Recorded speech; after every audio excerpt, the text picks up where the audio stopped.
Ayúdanos a, como tú, tener una relación cercana e íntima con nuestro Señor Jesucristo. Sobre todo, que estemos siempre cerca de su Sagrado Corazón. Ilumina a todos los ponentes, a todos los participantes, al equipo organizador. Que este tiempo de formación sea una oportunidad para encender nuevamente nuestros corazones, a cada una, para llevar ese amor a cada una de nuestras comunidades, para de esa forma poder salir todos juntos al encuentro de los que más necesitan de nuestro servicio material y espiritual, de la buena nueva de nuestro Señor Jesucristo. Glorioso Patriarca San José, ruega por nosotros. En el nombre del Padre, y del Hijo, y del Espíritu Santo. Amén. Muchísimas gracias, hermana Alelí, y sobre todo ponernos al inicio de esta jornada con aquel a quien hemos decidido entregarle nuestra vida. Bien, en la Arquidiócesis de Lima somos, pues, varias comunidades religiosas, órdenes y congregaciones religiosas. Femeninas son 151 y masculinas son 35. Hay 11 monasterios de vida contemplativa, 10 sociedades de vida apostólica y 9 institutos de vida secular. Somos un gran número, creo yo, de alguna manera, de consagrados que venimos llevando adelante varias actividades a partir de nuestros carismas en toda la Arquidiócesis de Lima. Por ello, ahora quiero invitar a Monseñor Juan José Salaverry, responsable de la Vicaría de la Vida Consagrada, para que pueda saludarlos y también pueda darnos algunas pautas con respecto a estos días. Monseñor Juan José, por favor. Muy buenas tardes, queridos hermanos y hermanas consagrados. Agradezco la participación y la acogida que han hecho a esta invitación, porque dentro del plan pastoral de la Arquidiócesis de Lima, la vida consagrada, las sociedades de vida apostólica, los institutos seculares, todos desde sus distintos carismas, como lo ha dicho nuestro hermano Alex Ballena, pues forman parte de la riqueza y de la santidad de la Iglesia de Lima. Al momento de preparar nuestro plan pastoral para la arquidiócesis, junto con el señor arzobispo de Lima, Monseñor Carlos Castillo, y los demás obispos, no podíamos dejar de contar con la vida consagrada, con nuestros monasterios y con de cada uno de los institutos que participan de la vida de la Iglesia de Lima y nos ayudan en la misma tarea de anunciar el Evangelio y de compartir juntos esa buena noticia, alcanzando esa buena noticia a los pobres, a los más necesitados de nuestra sociedad. Queridos hermanos, integrantes de los institutos de vida consagrada, hemos pedido a ustedes la reflexión sobre algunas preguntas para ver cómo va nuestro proceso de comunión eclesial con la arquidiócesis y entre los distintos institutos de la arquidiócesis. La arquidiócesis de Lima cuenta con una ventaja muy grande a nivel de presencia de institutos de vida consagrada, institutos seculares, como lo ha relatado ya Alex en su introducción. Esta es una riqueza muy valorada por nuestro arzobispo y por toda la Iglesia de Lima. Nuestros principales santos peruanos, nuestros santos de la Iglesia de Lima, aquellos que han ensantado nuestra Iglesia, pues han sido principalmente religiosos o miembros de nuestras comunidades. Por eso, la presencia viva de la vida consagrada es gestora de toda la pastoral de la arquidiócesis, en conjunto con los miembros del clero secular, sobre todo con nuestros laicos. Somos formadores, acompañantes del pueblo de Dios y caminamos con nuestros laicos son nuestros principales agentes pastorales.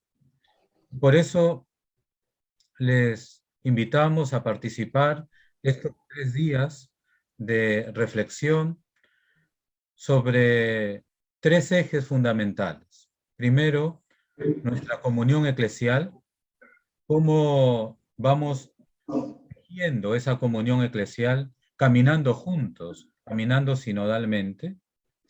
También les invitamos a revisar sobre nuestro compromiso bautismal, que es el mismo compromiso que hemos asumido como consagrados, pero que tenemos que hoy frente a los desafíos que nos presenta la realidad nacional, la realidad mundial, los desafíos de la pandemia, de la pospandemia, de la crisis política, la crisis social, la crisis económica, en la que se encuentra el pueblo de Dios y nos encontramos nosotros.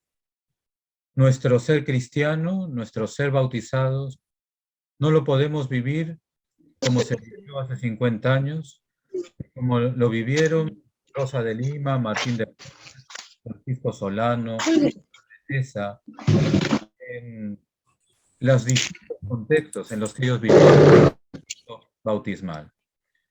Tenemos que ser discípulos misioneros ahora, en la realidad que nos toca vivir. Y también para reflexionar juntos nuestra razón de ser, iglesia en salida. Iglesia en salida, pero iglesia, no congregaciones en salida, sino iglesia en salida.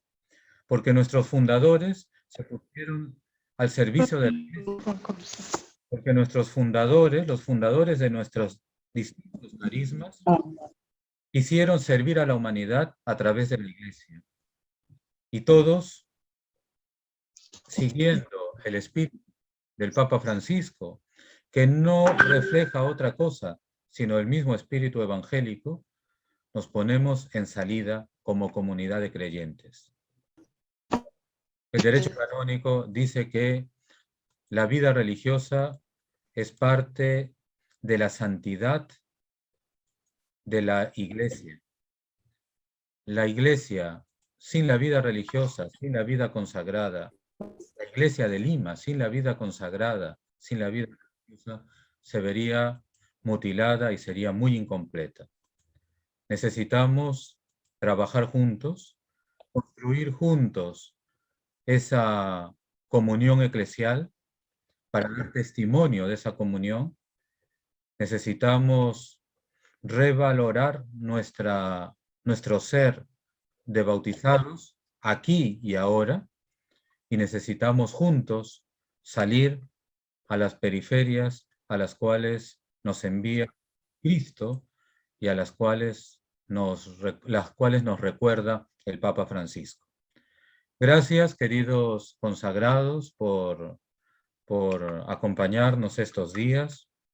Hemos elegido 3 facilitadores dentro de la vida consagrada que creo que nos van a ayudar muy bien a reflexionar sobre estos temas.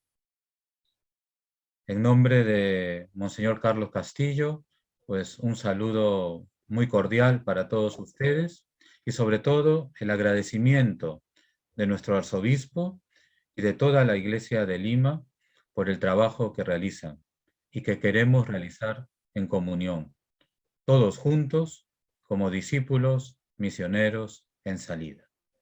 Muchas gracias.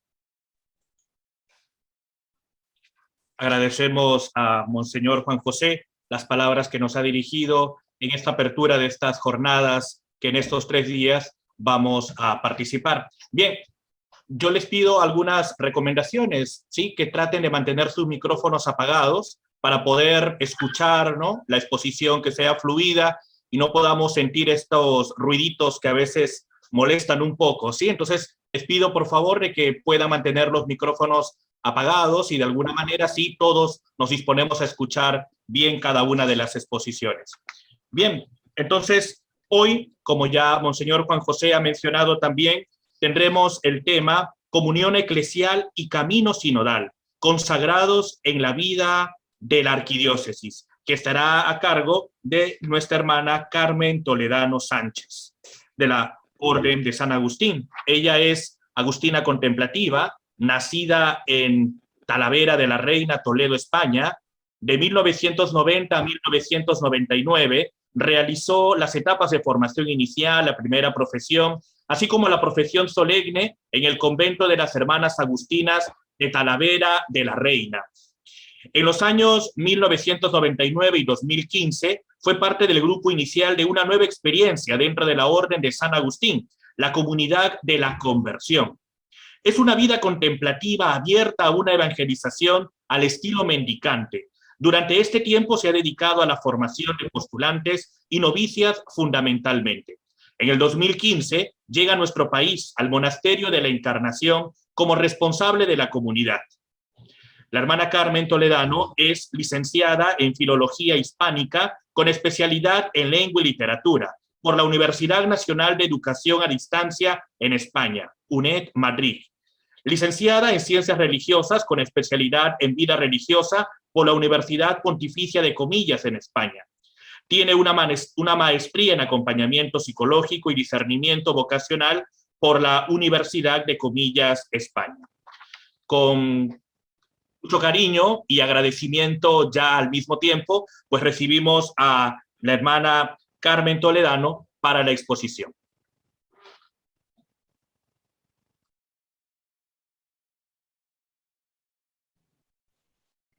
Buenas tardes, hermanos y hermanas. Un saludo fraterno a todos ustedes y un agradecimiento muy especial a Monseñor Salaverry y a todos los organizadores que me han pedido poder participar y colaborar con mi querida Iglesia a través de esta sencilla exposición que voy a hacer, poniendo su confianza en mi pobre persona.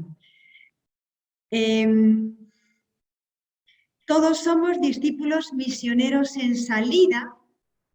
Es el tema elegido para el plan pastoral de nuestra Arquidiócesis de Lima. Y a mí se me ha pedido en esta clave profundizar en la primera parte de este lema. Todos somos, todos somos. Es decir, se me ha pedido hablar esta tarde de la comunión eclesial y del camino sinodal. Por lo tanto, me voy a referir en esta tarde al reto, a la tarea o a la meta que como consagrados estamos llamados a vivir en nuestra iglesia limeña, en nuestra iglesia peruana. Dice el Papa Francisco en uno de sus discursos: somos comunidad de creyentes, somos pueblo de Dios y en esta comunidad experimentamos la belleza de compartir. Experimentamos que la belleza de compartir es la experiencia de un amor que nos precede a todos, pero que al mismo tiempo nos pide ser canales de la gracia, los unos para los otros, a pesar de nuestros límites y de nuestros pecados. He preparado un sencillo, voy a compartir aquí, que nos ayude a poder seguir esta exposición. Bueno, por lo tanto, en esta tarde voy a profundizar en la comunión eclesial y en el camino sinodal, pero desde nuestra perspectiva de consagrados, consagrados que vivimos aquí, en este lugar concreto. Y después de haber explicado el título de esta clave, quiero comenzar haciéndonos una pregunta. ¿Cómo podemos contribuir hoy como religiosos a esta comunión eclesial en una iglesia que está tan herida?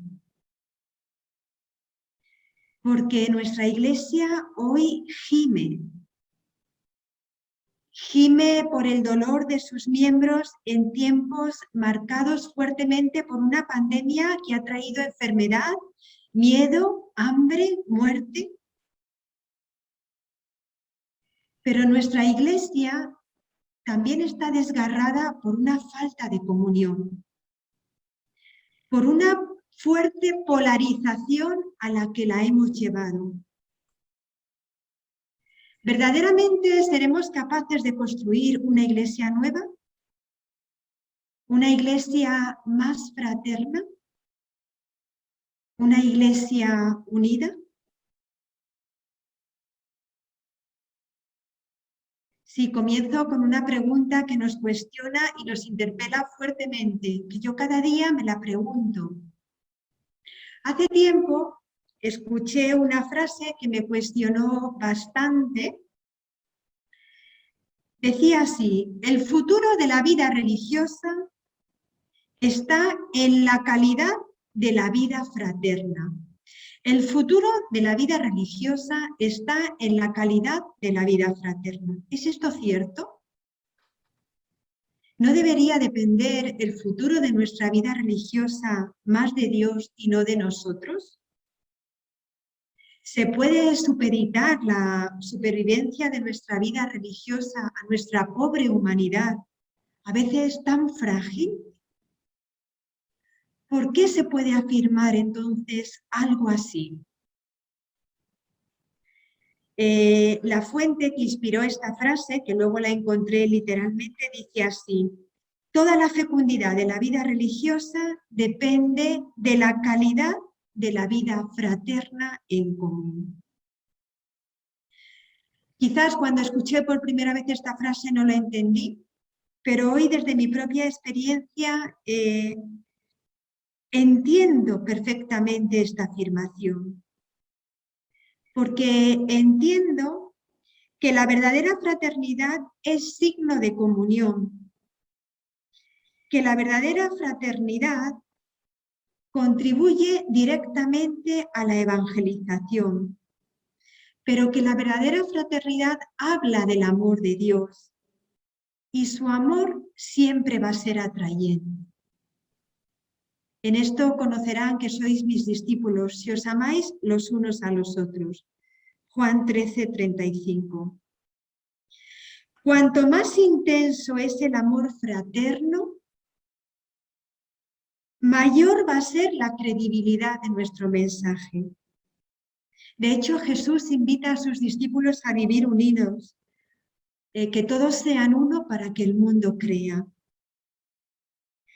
Si verdaderamente testimoniamos el amor de Dios, nuestra vida será fecunda, nuestra vida permanecerá. Este es el reto que tenemos hoy los consagrados y consagradas. Sin embargo, la llamada a vivir la fraternidad es de toda la Iglesia, es de todos los cristianos. Por tanto, en los consagrados, la vida comunitaria debe vivirse como intensificación carismática de algo que es propio de todo creyente. Esta afirmación nos recuerda la base teológica de nuestra consagración, dado que nuestra vida consagrada debemos entenderla como radicalización de la vida cristiana. Bueno, ¿en qué sentido digo esto? La vida religiosa tiene lugar una segunda consagración sobre la primera y la más decisiva, que es la consagración bautismal. La segunda consagración, que es la nuestra como religiosos, lo que tiene por objeto o como contenido es un peculiar seguimiento de Jesús. Más intenso quizás, pero no más importante que el seguimiento de cualquier hermano nuestro laico. ¿Y cómo desarrollamos esta intensificación? Mediante los votos, mediante la vida comunitaria y mediante el compromiso apostólico. De tal modo que podríamos decir que en la vida consagrada se da un paso más, es decir, de la comunidad de fe propia de cada fiel cristiano, a la comunidad de vida desde la fe. Solo partiendo de este presupuesto podemos profundizar en la comunión eclesial que debemos vivir los consagrados dentro de nuestra iglesia. Es decir, nosotros y nosotras estamos llamados a vivir la dimensión comunitaria de nuestra vida consagrada y así vamos a contribuir a la comunión eclesial y vamos a dar juntos testimonio del amor de Dios. Precisamente lo que profesamos como religiosos es que debemos ser expertos en comunión. Y esta llamada viene de lejos. Esta llamada es una llamada que nos la han hecho continuamente a lo largo de la historia de la Iglesia y especialmente en estos últimos años, los últimos documentos que se han escrito para la vida religiosa, los documentos eclesiales, hablan de la importancia de vivir esta comunión. Es una exigencia que nace de la convicción de que la vida fraterna de los consagrados es un signo de la Iglesia comunión. Y si somos expertos en comunión, o deberíamos ser los religiosos y las religiosas expertos en comunión, debemos ser capaces de ayudar a la Iglesia a vivir la comunión.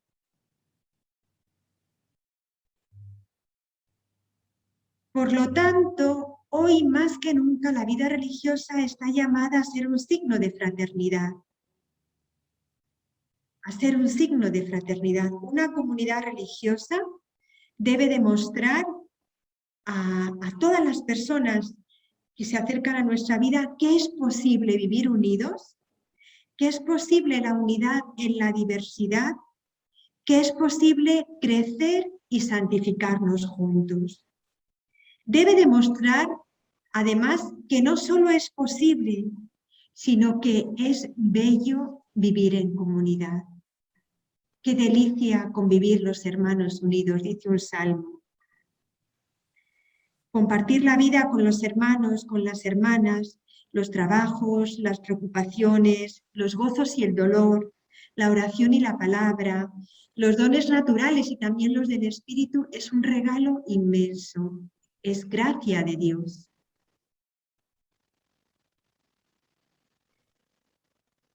Nuestro Papa Francisco insiste mucho en estos temas. Ya habían insistido también otros papas.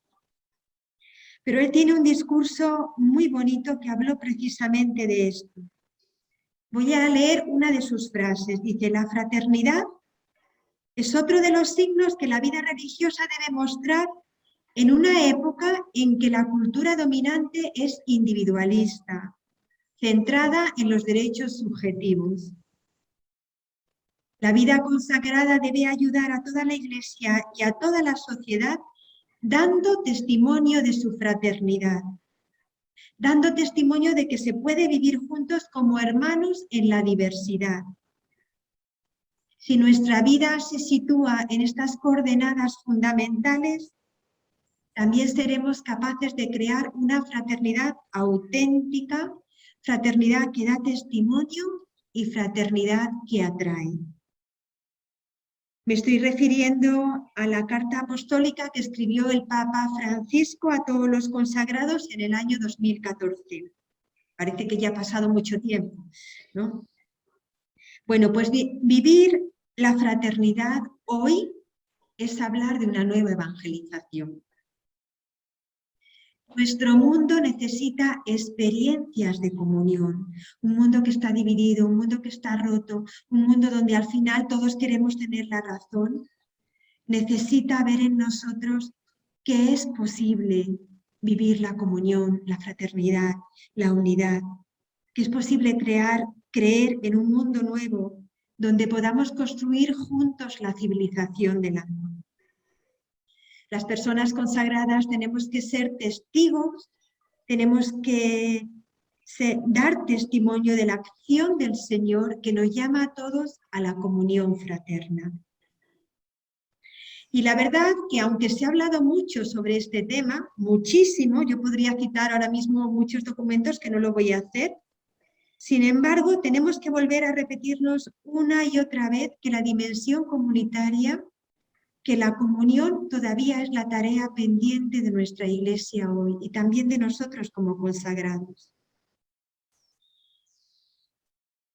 Hacemos con frecuencia mucho más hincapié en lo que nos divide, en lo que nos separa, que en lo que nos une.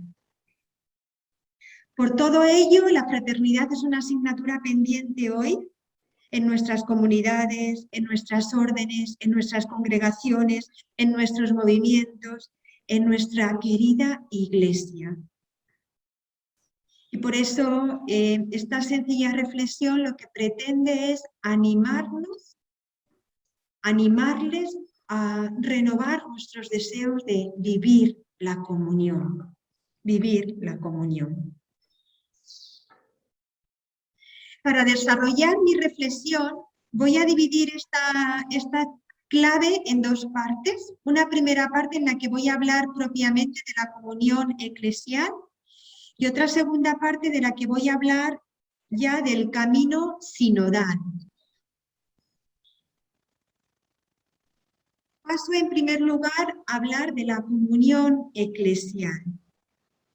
¿Cómo vivir hoy como religiosos, como religiosas, como consagrados, como consagradas esta comunión eclesial? ¿Cómo debería de ser una comunidad religiosa en la actualidad?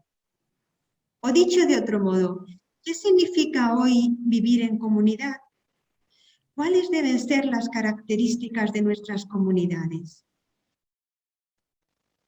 Y para contestar estas preguntas y para actualizar nuestro compromiso fraterno, creo que tenemos que volver al pasado y adelantarnos al futuro.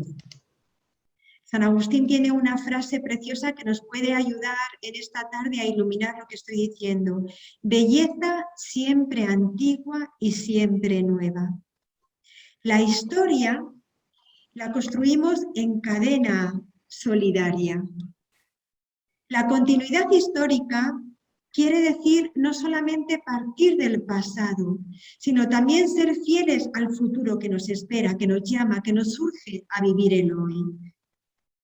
Tenemos una responsabilidad ineludible de cara a lo que viene. Si miramos al pasado, pues vamos a descubrir la historia de tantos hermanos y hermanas nuestras que nos han precedido y que esto siempre es un tesoro. No renunciemos a nuestros orígenes, porque el pasado nos enseña, tenemos mucho que aprender de la tradición, de la historia, de estos hermanos que han dado ya la vida. Esto nos lo recuerda también el Papa Francisco en esta carta a los consagrados que he mencionado. Él nos pide mirar al pasado con gratitud y nos invita a que cada familia carismática recordemos nuestros orígenes para dar gracias y para renovar nuestra identidad. Es una asignatura pendiente si alguna comunidad o alguna congregación todavía no lo ha hecho. Agradecer nuestra historia. Probablemente todos nosotros y todas nosotras podríamos contar con emoción nuestra historia. Seguramente podríamos compartir con nuestras hermanas y hermanos más jóvenes experiencias conmovedoras. Siempre las experiencias del pasado pueden iluminar nuestro hoy y tendrán que ver con nosotros. También las experiencias negativas, porque nos ayudan a no cometer los mismos errores. Pero yo quiero que fijemos hoy la mirada en una experiencia de hace ya muchos años, no solamente años, sino incluso siglos, que sigue siendo hoy muy actual. Voy a poner la mirada en la primera comunidad cristiana de la que nos habla los Hechos de los Apóstoles. Pueden leer el texto de Hechos 2, versículos 42-47 y Hechos 4, versículos 32-35.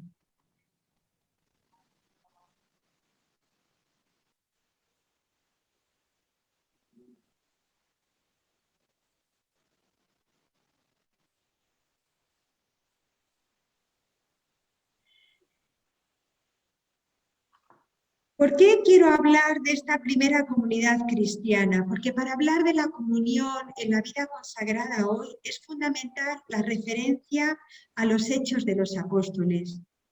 Es fundamental reconocer cómo vivieron nuestros primeros hermanos en la fe. La vida en comunión que vivieron estos hermanos fue ejemplar y ellos no eran religiosos. Se cuenta de estos hermanos y estas hermanas nuestras que se veía cómo se amaban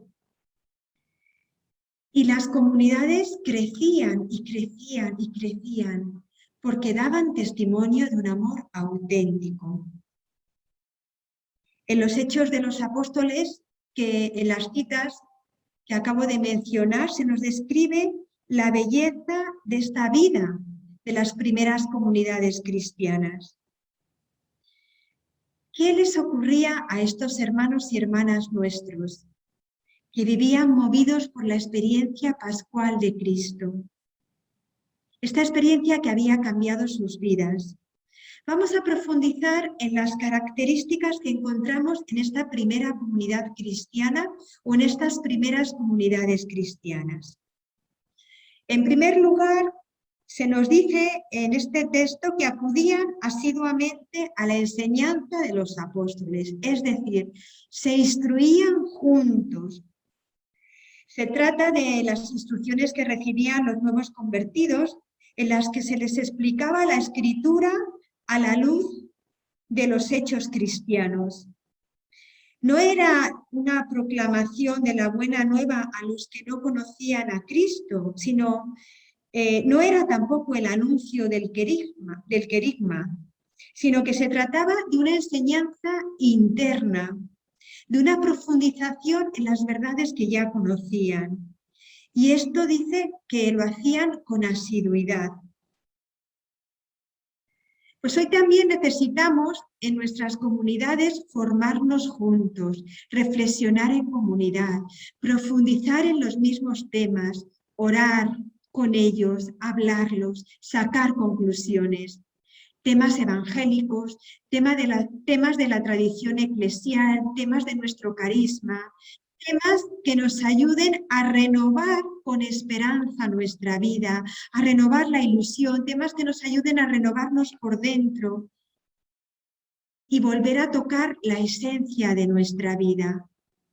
Qué importante es que en nuestras comunidades hagamos una reflexión juntos que nos ayuden a interiorizar personalmente sobre nuestra vida comunitaria, sobre aquello que podemos aportar como hermanos y hermanas y hacer un camino que nos oriente de manera comunitaria.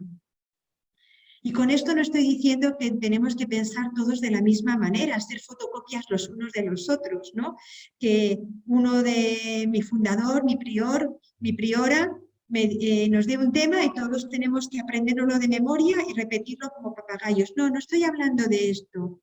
Tampoco tenemos que ser tan distintos que no tengamos ningún punto en común, sino que esta instrucción común de la que nos está hablando los Hechos de los Apóstoles es una instrucción que nos alimenta, que nos nutre, que va a ser un paso previo para que nuestros encuentros fraternos sean sinceros, profundos, verdaderos.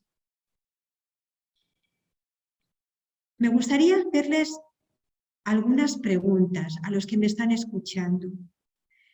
¿Cuánto tiempo hace que no reflexionamos juntos en comunidad? ¿Cuánto tiempo hace que no compartimos en comunidad el Evangelio? ¿Trabajamos algún documento eclesial juntos? ¿Cuánto tiempo hace que no hablamos en nuestra comunidad de nuestro carisma, de aquello que nos motivó a formar parte de un mismo camino? Pues esto es instruirnos juntos, y esto hacían nuestros primeros hermanos. En segundo lugar, estos Hechos de los Apóstoles nos hablan de la comunión. Acudían asiduamente a la comunión. Todos los creyentes vivían unidos y tenían todo en común. Vendían sus posesiones y sus bienes y repartían el precio entre todos según la necesidad de cada uno.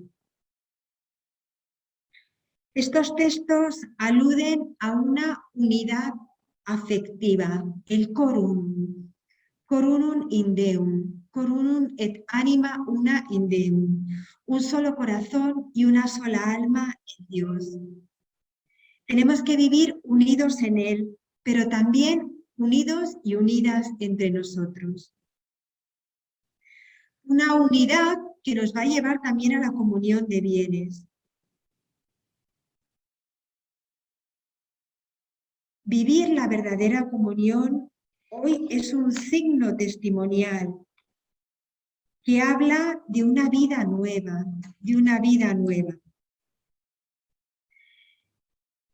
Se trata, por tanto, de una comunión espiritual, la unidad de corazón y de alma, aplicada a los religiosos, quiere decir que la única alma y el único corazón que nos constituye, ¿no?, que nos une, es el corazón de Jesús. En Él nos encontramos todos. En este corazón de Dios podemos ser una sola cosa. Por muchos que sean los miembros de una comunidad, de una congregación, de un movimiento, todos tenemos que formar una sola alma y un solo corazón en Él. Como dice San Agustín, hay muchos cuerpos, pero no muchos corazones, porque nuestros corazones están unidos en su corazón. Pero también, además de esta comunión espiritual, que es como el fundamento, que es la base, tenemos que vivir una comunión física, de la que nos habla el Salmo 67, habitar en la misma casa. Y por eso la primera consecuencia de esta comunión espiritual es la posesión común de los bienes. La segunda consecuencia nos habla de la igualdad. En una comunidad, todos los miembros de la comunidad tenemos que ser iguales, en medio igualdad que no es uniformidad, sino unidad en la diversidad. Igualdad en el recibir, en el trato, en las oportunidades. ¿Cómo vivimos hoy la comunión en nuestras casas religiosas? ¿Hay verdaderamente unidad de corazones? ¿Nos queremos? ¿Conozco a mi hermano, conozco a mi hermana hasta comprenderla a fondo? ¿Me dejo conocer y querer? ¿Me fío o desconfío? Cuidado con las desconfianzas, que las desconfianzas destruyen la verdadera comunión, la verdadera fraternidad.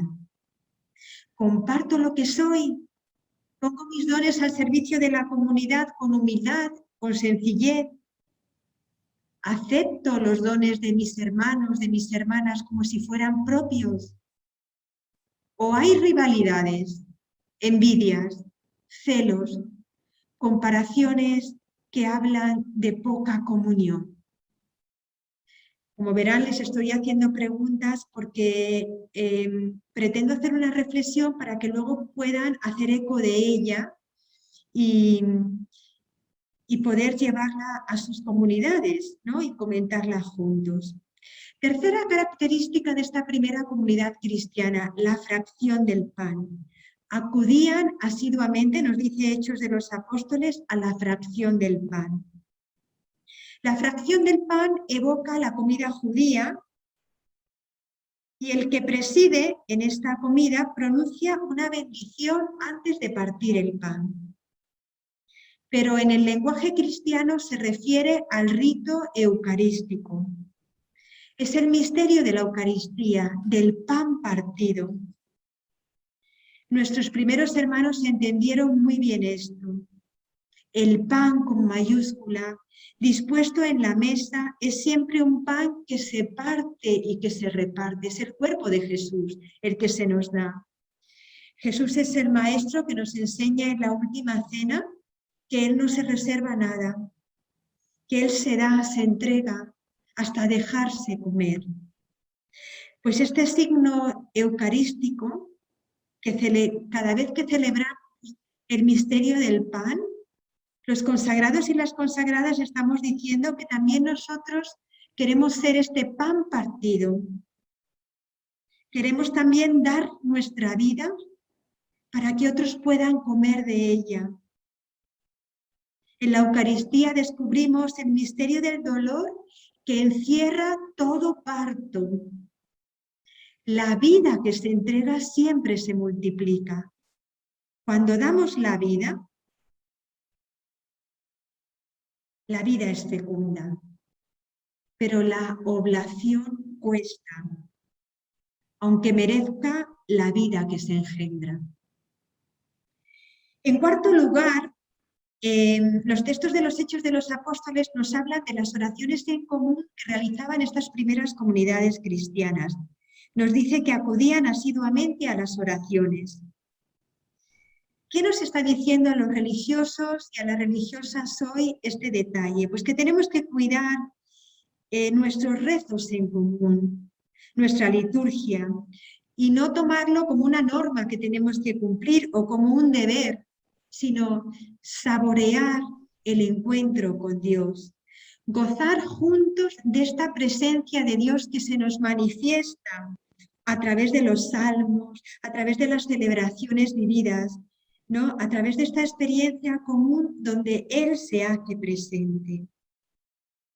El Papa Francisco también en esta línea nos dice que la comunidad evangelizadora siempre sabe festejar. La verdadera comunidad evangelizadora vive el gozo de la celebración. La evangelización gozosa se vuelve belleza en la liturgia, nos sigue diciendo el Papa Francisco. La Iglesia evangeliza y se evangeliza a sí misma con la belleza de la liturgia diaria. Esto nos lo recuerda en Evangelio Gaudium, la alegría del Evangelio, en el número 24, ¿no? Que recomiendo releer. Nunca terminamos de saborear tanta doctrina que nos ayuda a concretarse en la vida. Sí, tenemos que rezar juntos, hermanos y hermanas. En muchas comunidades religiosas ya no se reza juntos.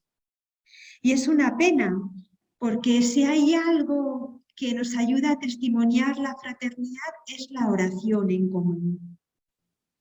La alabanza vivida en comunidad, el pedir juntos por nuestras intenciones, el compartir nuestros dolores y nuestras alegrías en presencia de Dios. Adorar juntos es recordarnos que Dios está en el centro de nuestra vida. Es recordarnos los unos a los otros, las unas a las otras, que queremos vivir para Él. Otra característica de esta primera comunidad cristiana es la alegría. La alegría. Se nos dice también en los Hechos de los Apóstoles que tomaban este alimento con alegría. Es el gozo que sigue a la fe. El gozo de saber que somos de Dios, que Él está a nuestro lado. Y no se trata de una sonrisa artificial, postiza, antinatural. A veces como tenemos que reír por ser religiosas, religiosos. No, no me refiero a eso. La alegría no es euforia, no es carcajada fácil. La alegría del consagrado es una alegría profunda que debe transparentarse con nuestra vida. Es un gozo interno que se puede vivir incluso en medio de muchas dificultades. Es la paz y el gozo que te da saber que eres de Dios, que vives para Él. Pues esto también lo vivieron nuestros primeros hermanos y es una asignatura pendiente, ¿no? El Papa Francisco dice cuántos consagrados y cuántas consagradas hoy son solterones y solteronas. Parece que están siempre de mal humor, ¿no? Y no transmiten nada. La presencia de Dios es contagiosa, es alegre, es auténtica, es gozosa, pacifica el corazón. Y unida a esta alegría aparece la siguiente característica de esta primera comunidad cristiana, que es la sencillez de corazón. Nos dice también los Hechos de los Apóstoles que tomaban el alimento con sencillez de corazón. ¿Qué es la sencillez de corazón que debemos vivir como hermanos y como hermanas en nuestras comunidades? Pues no significa otra cosa que confiar, confiar, confiar. Confiar en Dios y vivir todo con Él. Confiar en los hermanos y en las hermanas. El confiar nos hace sencillos y no soberbios. Confiar significa descubrir que no somos nada, pero que con Él somos todo. Es la teología de la nula, de la nada, de la que habla el padre Cencini, a quien yo admiro mucho. Recuerdo en una charla que le escuché personalmente que utilizaba esta expresión para hablar de Vaquita, esta santa africana, ¿no?, que reconocía en su nada el camino de encuentro con Dios. Si tú te haces pequeño, si tú te pones el último, la última, entonces el Señor hará obras grandes en ti, como hizo en María. Si tú tienes un corazón humilde, sencillo, pequeño, que sirve. Y por último, la otra característica de esta primera comunidad cristiana es la fecundidad. Nos dice también los Hechos de los Apóstoles que el Señor agregaba cada día a la comunidad a los que habían de salvar. Cada día agregaban a la comunidad a un miembro. Los creyentes cada vez en mayor número se adherían al Señor, una multitud de hombres y mujeres. Pues sí, hermanos y hermanas, el amor de Dios siempre es contagioso y atrae a otros hacia Él. Y nuestra vida religiosa tiene que ser fecunda. Y esto no significa obsesionarnos por las vocaciones, no me estoy refiriendo a esto, hasta caer en la desesperanza, hasta no pensar en otra cosa porque es la gran herida de nuestro hoy. La fecundidad tampoco es un proselitismo, es decir, tratar de convencer y de ganar seguidores para nuestra causa y para nuestras instituciones, no. Por favor, que el Señor nos libre de ese proselitismo atroz, donde a veces nos buscamos más a nosotros mismos que a Dios. No, la fecundidad verdadera nace de la confianza en Dios, de esa promesa que Él nos ha hecho, que humanamente es irrealizable. Él nos ha prometido que nos va a bendecir. Sal de tu tierra y de tu patria y de la casa de tu padre y vete a la tierra que yo te mostraré. Y haré de ti una nación grande y te bendeciré.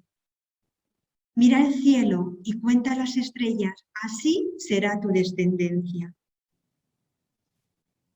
Pues sí, hermanos y hermanas, la bendición de Dios es una palabra eficaz e irrevocable.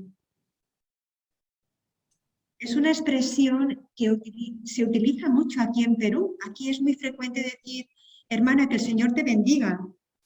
Esto me gusta que la gente me diga bendiciones, pero verdaderamente creemos en la bendición del Señor, nos fiamos de Él, creemos en su promesa. Bueno, no podría decir muchas más cosas de esta primera comunidad que tiene tanto que enseñarnos, pero voy a pasar ya a la segunda parte de esta clave, en la que voy a hablar del camino sinodal, Vivir la comunión ciertamente es un reto, como estaba explicando, y por tanto, si es un reto, se convierte en un camino. No es algo que ya hemos logrado, ni mucho menos podríamos decir que estamos a mitad del camino. Yo creo que casi estamos empezando a caminar en esta línea. Vivir la comunión es un itinerario largo que debemos recorrer y recrear cada día. Por eso, en esta segunda parte de esta clave, quiero proponerles la imagen de un camino. la imagen del camino sinodal. Es decir, ¿qué significa camino sinodal? Significa un itinerario de comunión. Y voy a intentar iluminar esta realidad del camino con 3 imágenes, si me lo permiten. Voy a hablar el camino de las comunidades mendicantes, también voy a mirar al pasado. Voy a hablar del camino sinodal, que cada día hemos ido captando con más fuerza y claridad en estos últimos años, gracias al impulso fuerte que ha hecho nuestro Papa Francisco, pero que todavía no lo hemos terminado de asimilar. Y como ilustración final voy a hacer alusión a un camino muy concreto, a la peregrinación que se realiza en el Camino de Santiago. Comienzo, por tanto, hablando de las comunidades mendicantes. ¿Y por qué voy a hablar de las comunidades mendicantes para hablar de este camino sinodal? Pues por 2 razones. Porque estas comunidades mendicantes se caracterizaron por dar un impulso muy fuerte a la fraternidad. Y por otro lado, porque yo pertenezco a una comunidad mendicante, a una comunidad que ha nacido del deseo de volver a nuestros orígenes como orden cuando nace como mendicante. La historia de los mendicantes ilumina hoy nuestra vida religiosa. La dimensión comunitaria, la fraternidad, fue uno de los elementos más claves que aportaron como novedad religiosa las comunidades mendicantes en su época. Ellos entregaron a la Iglesia un nuevo concepto de fraternidad. Ampliaron la idea que se tenía de vivir como hermanos. ¿Y en qué sentido digo esto? Porque la experiencia de fraternidad para los mendicantes está muy unida a la inserción en la ciudad, al amor al pueblo, al deseo de mezclarse con él, compartiendo y viviendo las necesidades de los hombres de su tiempo. Implicó una unión entre la vida regular y el ministerio pastoral de la cura de almas. Antes de ellos, la vida religiosa tenía otras características. Era una vida que se aislaba más, ¿no? Sin embargo, las órdenes mendicantes que nacen en el siglo XIII tuvieron una llamada muy profunda a igualarse con todo hombre, con todo hermano y hermana. No solamente vivir la fraternidad con los miembros del grupo, sino que los mendicantes sentían con mucha fuerza que eran hijos de Dios y hermanos con Cristo entre sí y con todos los demás. Basta con recordar a San Francisco de Asís, que no solamente llama hermanos a sus hermanos de comunidad, sino que es capaz de reconocer una fraternidad con toda la creación. De esto podría decir muchas cosas, no me voy a detener, pero lo cierto es que la llamada que sienten los mendicantes es a vivir junto al pueblo, junto a los más pobres, en las ciudades. La fuga mundi de estos hermanos mendicantes no era una fuga espacial o geográfica, sino que huían de cualquier forma de poder político, económico e incluso espiritual, para no situarse en un desierto geográfico, sino en el desierto de los sin poder, de los sin privilegios, en una palabra, de los menores, de los menores. El nombre de frater, de hermano, lo que significa es cercanía, hermano de todos, universalidad, universalidad. Y por último, otra novedad de estas comunidades mendicantes es que establecieron una nueva relación con los hermanos seglares. De hecho, las fraternidades, las órdenes terceras, nacen con las comunidades mendicantes y empiezan a compartir también espiritualmente la misma vida desde los distintos estados. Religiosos y laicos comienzan a caminar al unísono. un religioso mendicante no se entiende sin la compañía de los laicos a su lado. En torno a las comunidades religiosas mendicantes surgen los movimientos laicales con que comparten el mismo carisma, que son llamados la manus longa, es decir, esta mano larga donde un religioso no puede llegar, pero llega un hermano laico que tiene acceso también a otros lugares, que puede testimoniar la vida de Jesús en otros sitios, pero compartiendo una misma espiritualidad. La segunda imagen que quiero compartir para hablar de esto es el camino sinodal. Ya saben todos, bueno, no sé si lo saben, pero el Papa Francisco ha convocado la 16ª Asamblea General Ordinaria del Sínodo de Obispos, con el lema "Por una Iglesia sinodal, comunión, participación y misión". La novedad más importante de este nuevo sínodo que ha convocado el Papa Francisco en esta ocasión se refiere a la metodología de este nuevo sínodo.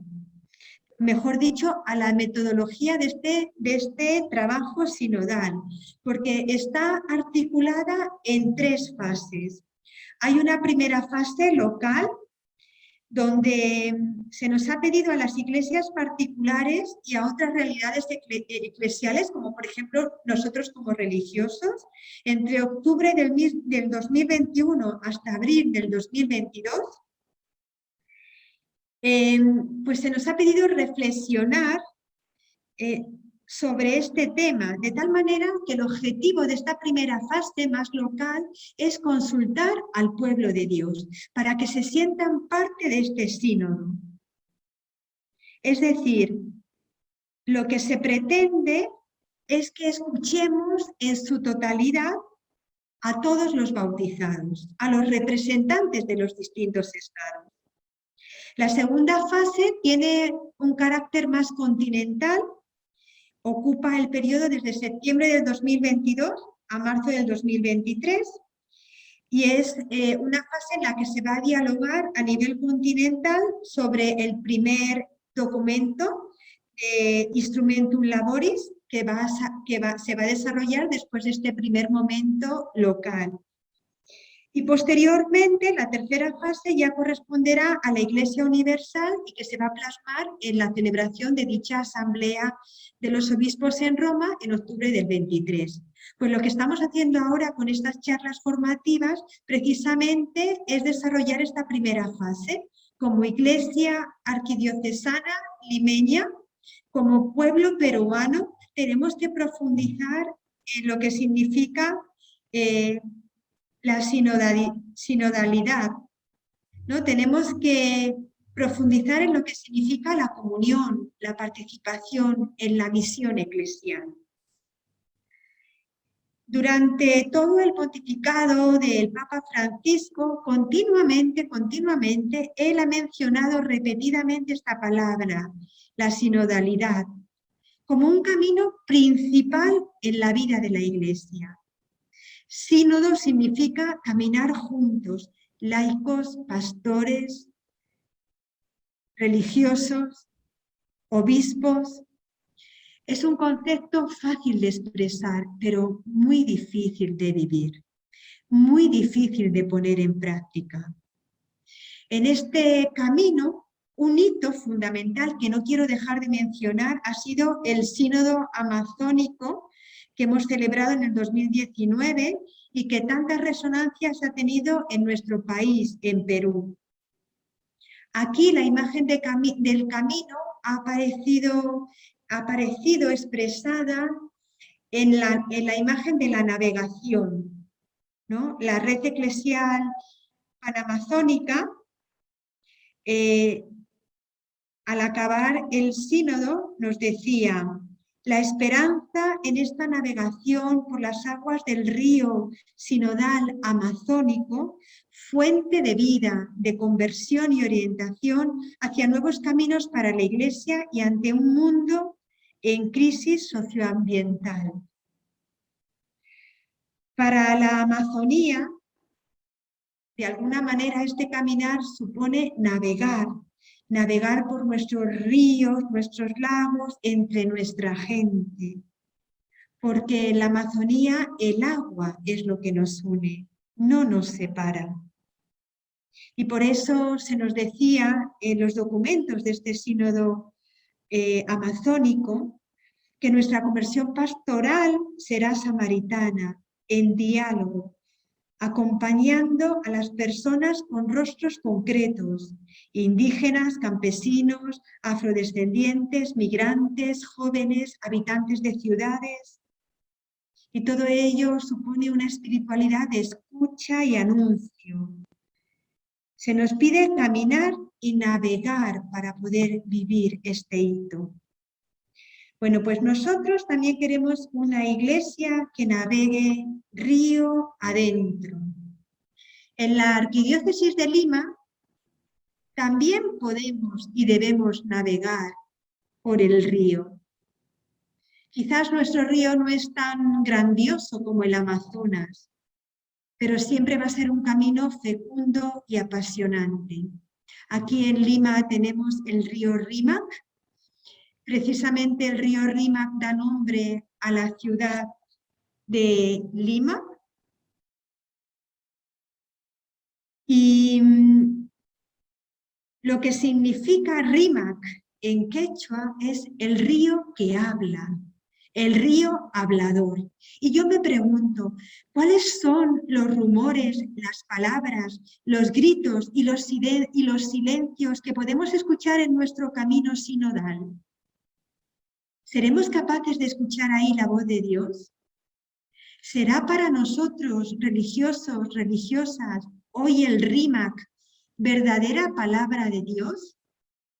¿Seremos capaces de escuchar en él también las voces y los gemidos de nuestros hermanos y hermanas que más sufren? Vivir el presente con pasión y ser expertos en comunión. Vivir la comunión hoy es el reto de toda la Iglesia, pero también de nosotros como consagrados. Y bueno, pues resumo este camino sinodal en 6 puntos en los que me encantaría detenerme, pero como ya voy un poquito mal de tiempo, solamente voy a mencionar. Vivir la verdadera comunión significa vivir la comunión dentro de mi propia comunidad, de mi propia orden, de mi propio instituto, de mi propia familia religiosa, porque difícilmente podremos vivir la comunión en la Iglesia si no estamos unidos en el seno de nuestras comunidades, si no vivimos el misterio del amor y de la caridad. Vivir este camino sinodal además significa vivir la comunión con otras espiritualidades, con otros miembros de otros institutos. Está fuera de la comunión eclesial cuando hay un grupo que se cree mejor, que se cree perfecto, que se cree salvador y rechaza al resto de las espiritualidades, porque la verdadera comunión implica humildad, implica reconocimiento del don del otro. Todos los carismas nos enriquecen, todos los carismas en la Iglesia son un don, ninguno es mejor que otro. Esta es la comunión con otras espiritualidades, reconocer que nosotros somos pobres instrumentos y que todos nos tenemos que ayudar a caminar hacia Él. Pero también vivir la comunión en este camino sinodal significa la comunión con toda la Iglesia y en la Iglesia. Es decir, significa la plena comunión con el Papa, sea el que sea, hermanos y hermanas, sea el que sea. Hoy vivimos en la Iglesia un momento muy doloroso. Este Papa me gusta muchísimo, entonces yo soy súper papista. Este Papa no me gusta nada y estoy continuamente criticándole. La verdadera comunión te hace descubrir también en aquel que guía a la Iglesia, pues este hombre, este instrumento del que Dios se sirve a través del cual Dios nos habla, ¿no? Y que con espíritu de fe tenemos que saber tener una mirada limpia y acoger sus inspiraciones, acoger que tiene el Espíritu que nos guía, aunque se pueda equivocar, pero es nuestro pastor, y ser fieles también en comunión ahora con el Papa Francisco a esta Iglesia que nos habla a través de él. Y vivir la comunión en la Iglesia pasa también por un trabajo común entre todos los religiosos, con todos los estados de la Iglesia, con los laicos, con los sacerdotes, con los obispos, creando una nueva Iglesia más unida. Vivir la comunión también significa tener una mentalidad ecuménica, practicar el ecumenismo, es decir, no tener miedo de encontrarnos con otras iglesias cristianas, de buscar juntos lo que nos une, de orar juntos, porque esto no nos hace perder nuestra identidad, crear espacios de encuentro, de comunión entre nosotros. Y aquí en Lima hay algunas iniciativas preciosas que pasan muy desapercibidas, pero yo sé que hay hermanos y hermanas muy concretas que están dando la vida por trabajar en esta línea, por vivir una iglesia ecuménica. Y vivir la comunión en este camino sinodal también significa un diálogo interreligioso.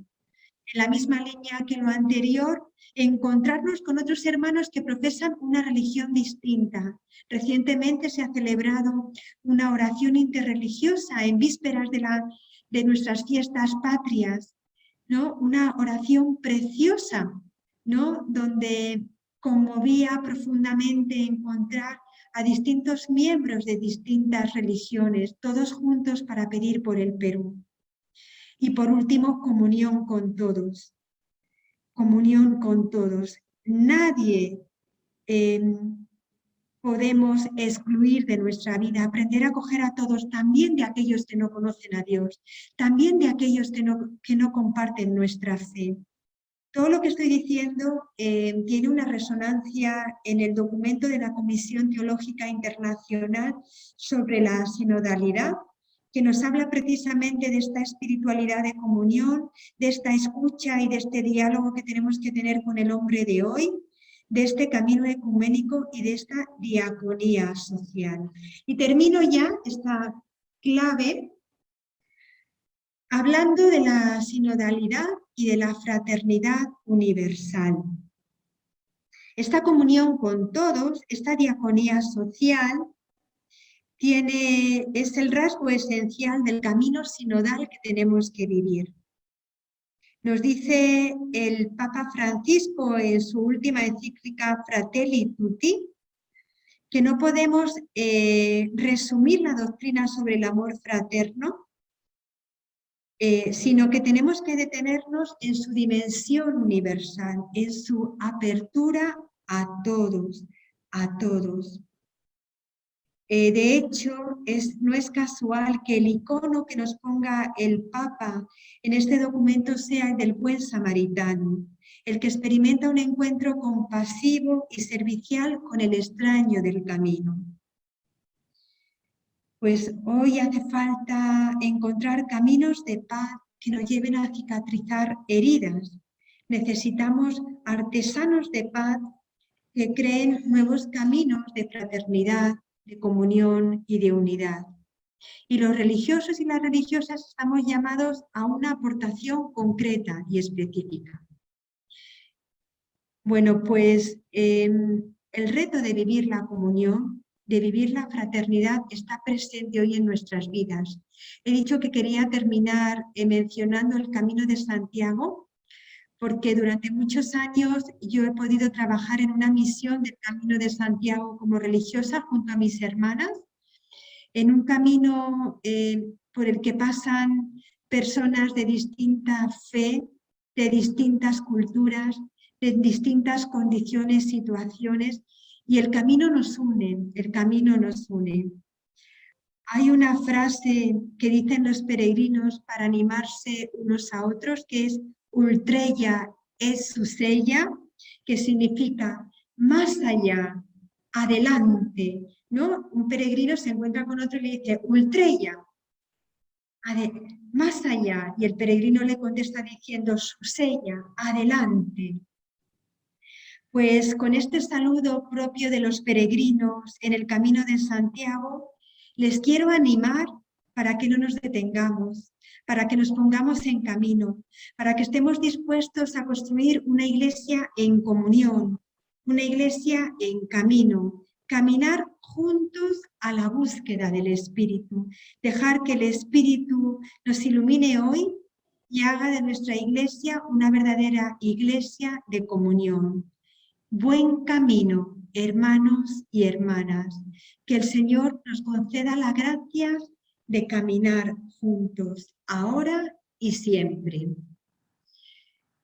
Me habían dicho que esta reflexión tenía que tener una parte doctrinal y una parte práctica. Y yo había preparado una sencilla actividad que estoy diciendo que hago, lo hago, no lo hago, porque ya estamos con el tiempo un poquito justo, pero sí lo voy a hacer. Voy a ir más rápida de lo que pensaba, ¿no? Ahora les voy a pedir a ustedes la participación activa en esta clave.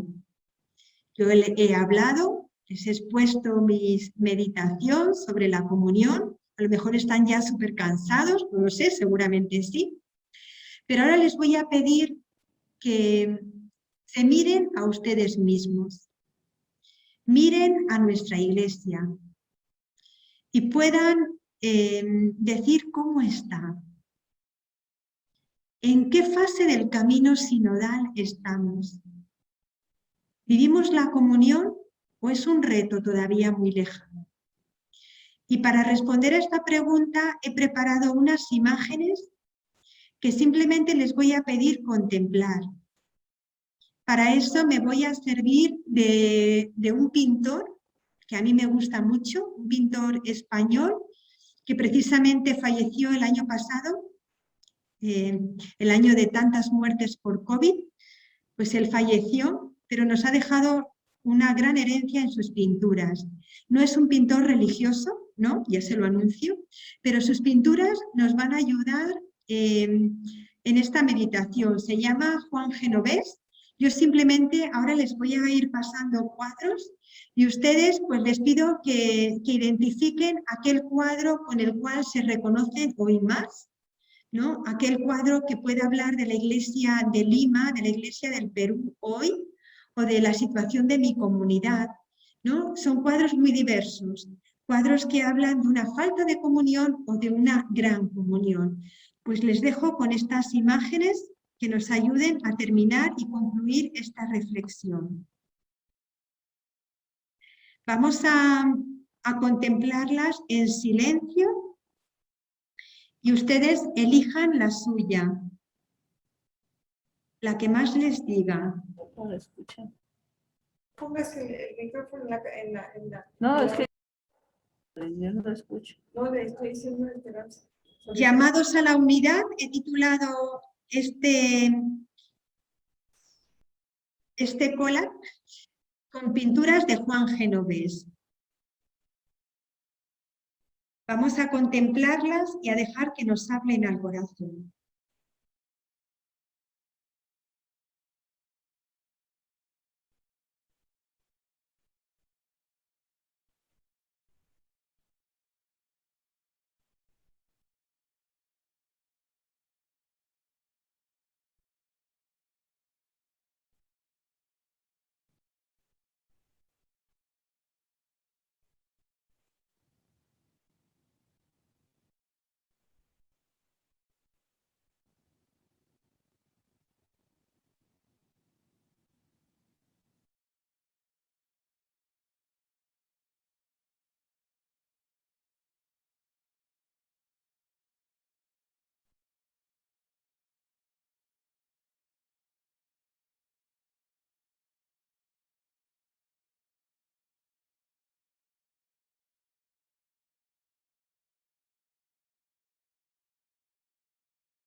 Pues con estas imágenes termino esta reflexión.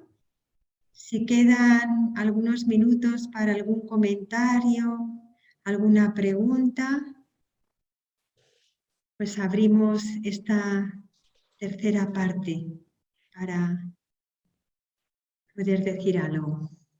Bien, hermana Carmen, agradecerle ante todo pues por la exposición que ha hecho y ha compartido con cada uno de nosotros, por las imágenes usadas, ¿no?, dentro de la exposición, ¿no?, que creo que de alguna manera nos ayudan cada vez más a contemplar y a profundizar, y cuán desafiante, ¿no?, cuán desafiante sigue siendo justamente la sinodalidad dentro de cada uno de nosotros, dentro de la iglesia y sobre todo en nuestras comunidades. Creo que es algo que siempre estamos en la búsqueda constante, ¿no?, de poder buscar y alcanzar ello.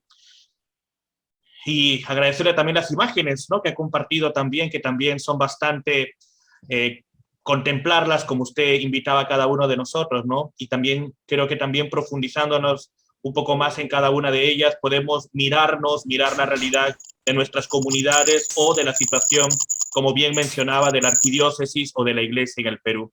Gracias, hermana. Le comparto unas preguntas que nos han escrito, ¿sí? Dice aquí, quisiera preguntar a la hermana Carmen si podría contarnos alguna experiencia de su comunidad o tal vez alguna que ha acompañado en donde se haya podido superar alguna dificultad, ¿no? Tal vez frente a esta búsqueda de la comunión y todo ello, de la integración, ¿cómo se ha podido lograr la comunión?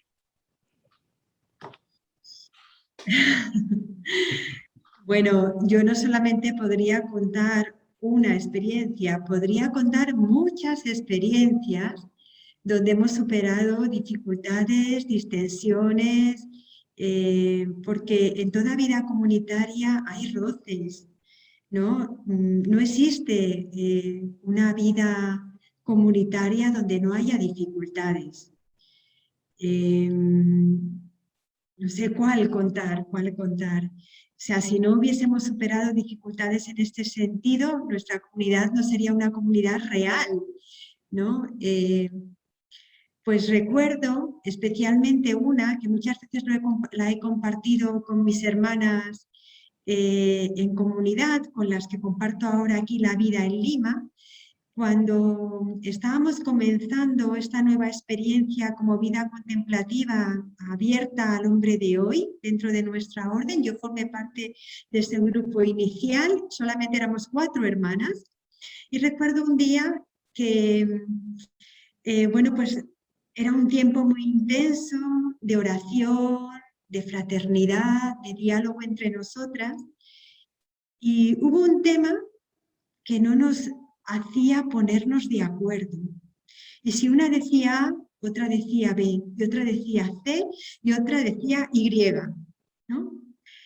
Y no había manera de buscar la comunión, de encontrar este punto común, ¿no? De discernir juntas. Nosotras, me acuerdo que nos dábamos un tiempo para rezar sobre un tema, luego dialogábamos y en este diálogo pues íbamos viviendo, describiendo el itinerario común.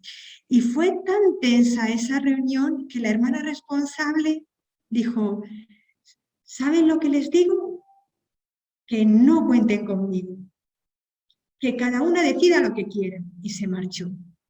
La hermana responsable. Yo era la más joven del grupo. Me quedé tiritando, ¿no? Bueno, ¿qué significa esto? Pues que hay momentos de dificultad, de tensión, donde sale toda nuestra humanidad. Evidentemente luego la hermana responsable no se quedó así, bajó, nos pidió perdón, nos pedimos perdón todas, y fue uno de los momentos más fraternos comunitariamente hablando, ¿no? Porque fuimos capaces de reconocer qué nos había pasado. Pues a veces la comunión más auténtica nace del dolor.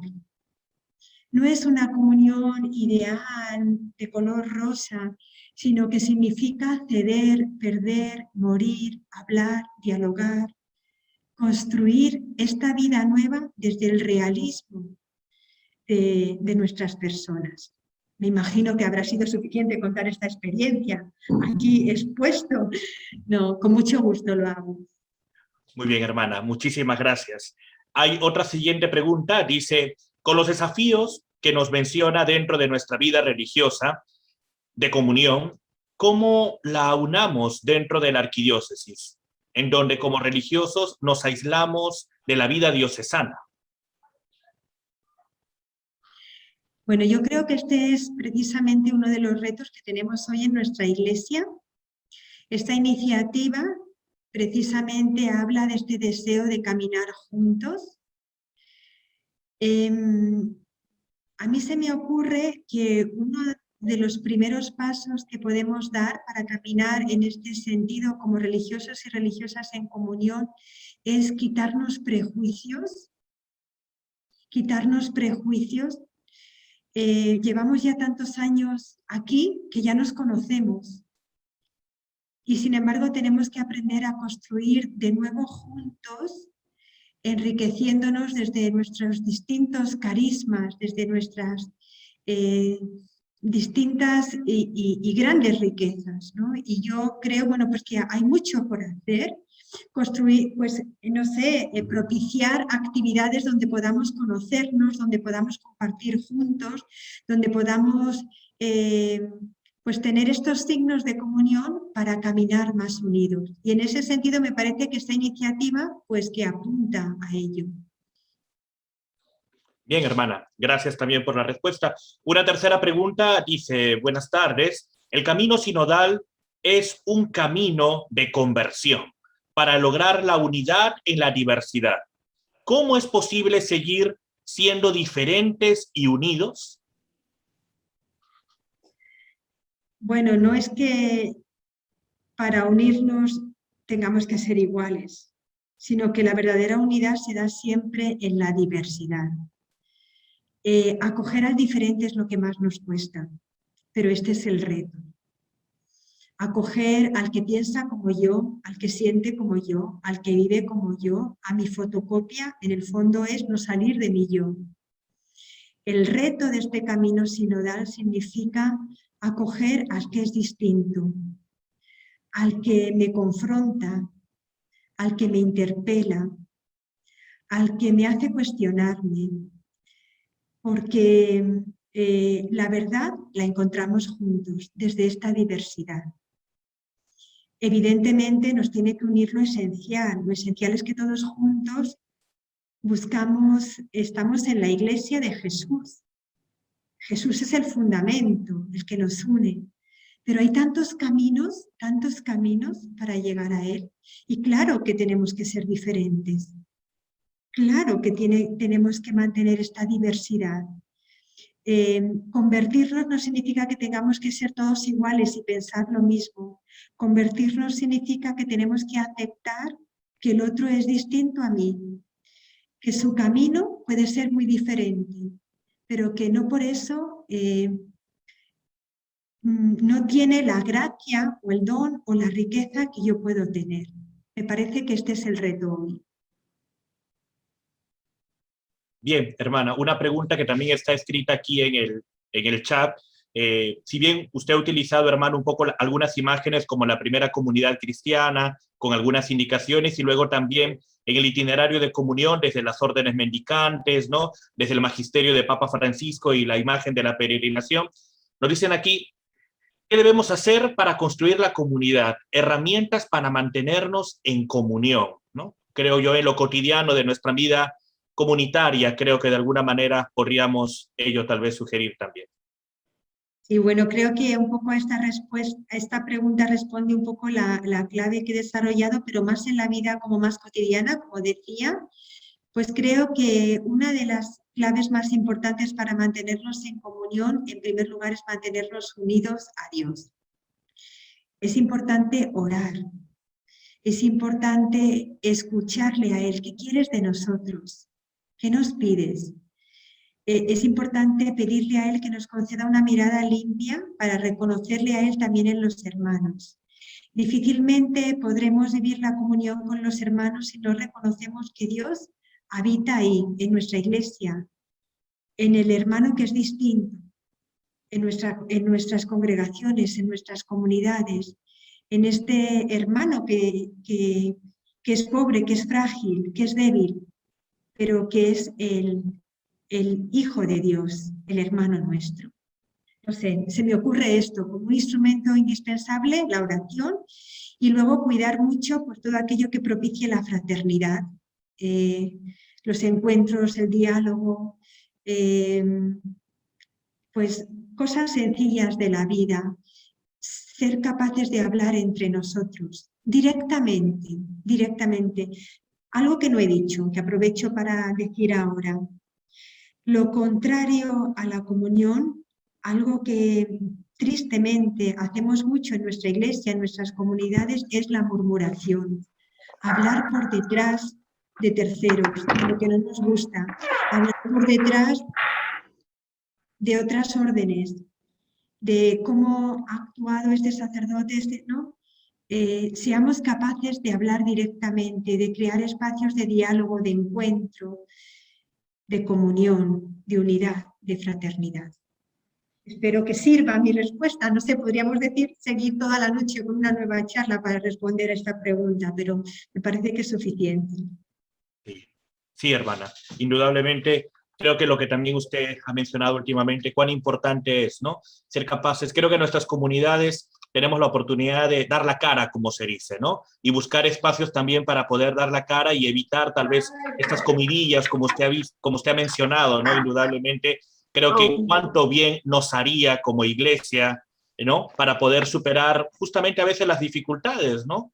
Yo creo que al inicio usted partió diciendo algo interesante, ¿no? Los religiosos somos deberíamos ser los expertos en comunión, ¿no? Pero ¿cuántos nos falta, ¿no? ¿Cuántos nos falta? Y cuán importante sería que el ejemplo de nuestra cotidianidad pudiera iluminar también, por ejemplo, al contexto social en el cual estamos viviendo, ¿no? En donde nuestro país en estos momentos, ¿no? Vive cuántos líos políticos, sociales, ¿no? Y cuán importante sería tal vez la palabra, creo yo, elocuente de cada uno de nosotros, los consagrados, mirándonos primero a nosotros mismos, si hemos sido capaces de poder buscar esos espacios de encuentro, comunión y de sinodalidad. Eso. Bien, hermana, yo no tengo más que agradecerle la sencillez, la claridad, ¿no? Los medios que ha utilizado también para poder compartir con nosotros el tema del día de hoy. Agradecerle también a lo largo de todo el chat. Hay un sinfín de agradecimientos, así que hago suyos también los agradecimientos de las diferentes comunidades religiosas que hoy nos han acompañado y invitar a todos, ¿no? Invitar a todos a seguir acompañándonos el día de mañana con el tema Compromiso Bautismal y Vida Consagrada, Discípulos y Misioneros en la Iglesia de Lima, que estará a cargo del padre Manuel Cayo, de los salesianos, ¿sí? Quiero, antes de despedirnos, invitar una vez más a la hermana Alelí para que nos acompañe con este momento de oración final de este primer encuentro que hemos tenido. Hermana Alelí, por favor. Sí, hermanos, les invito a todos, ahora desde donde estamos, desde nuestras comunidades, a ponernos a los pies de nuestra Madre, la Virgen María. Vamos a suplicarle a ella que cubra con su manto a cada una de nuestras comunidades, nuestras congregaciones, pedirle que nos ayude a imitar los ejemplos de su hogar. Le pedimos a nuestra Madre que nos ayude a ser como ella, amable, caritativa, sincera, siempre en una actitud de oración, de escucha, de acogida a la palabra, de cada palabra que salía de la boca de su Hijo Jesús. Ponemos también a los pies de nuestra Madre María y le pedimos por la hermana Carmen, por la labor que realiza, por todo el bien que hace para tantas congregaciones religiosas. Te suplicamos finalmente, Madre Santísima, que bendigas a nuestra Iglesia de Lima, que bendigas a cada uno de los religiosos, que tu Hijo ha querido que estemos aquí. Ayúdanos a llevar la buena nueva de tu Sacratísimo Hijo a cada una de las personas que en este momento, por la situación que vive nuestro país, por la pandemia, están necesitándolo más en su corazón. Ayúdanos a ser una iglesia en salida, con Cristo delante de nosotros, tú a nuestro costado, Madre Santísima, orientándonos, diciéndonos, marcándonos el camino, diciéndonos qué es lo que debemos hacer para agradarle al corazón de Jesús con cada una de nuestras acciones. Todo esto se lo pedimos a nuestra Madre mediante el rezo de un Ave María cada uno en nuestras comunidades. Dios te salve María, llena eres de gracia, el Señor es contigo. Bendita tú eres entre todas las mujeres y bendito es el fruto de tu vientre, Jesús. Santa María, Madre de Dios, ruega por nosotros pecadores, ahora y en la hora de nuestra muerte. Amén. En el nombre del Padre, y del Hijo, y del Espíritu Santo. Amén. Muy bien, muchísimas gracias, hermana Alelí. Una vez, muchísimas gracias también a todos los que hoy nos han acompañado. Un gracias especial a la hermana Carmen Toledano, que el día de hoy ha compartido con nosotros el tema.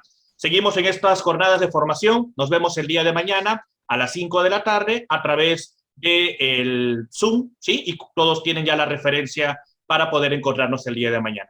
Gracias por su atención, gracias por su tiempo y disculpen los 9 minutos adicionales, pero que han sido fructíferos para todos nosotros. Buenas noches y hasta mañana. Adiós. Gracias. Muchas gracias. Muy buenas noches. Gracias. Hermana Carmen. Buenas noches con todos. Muchas gracias. Bendiciones. Gracias. Hasta mañana.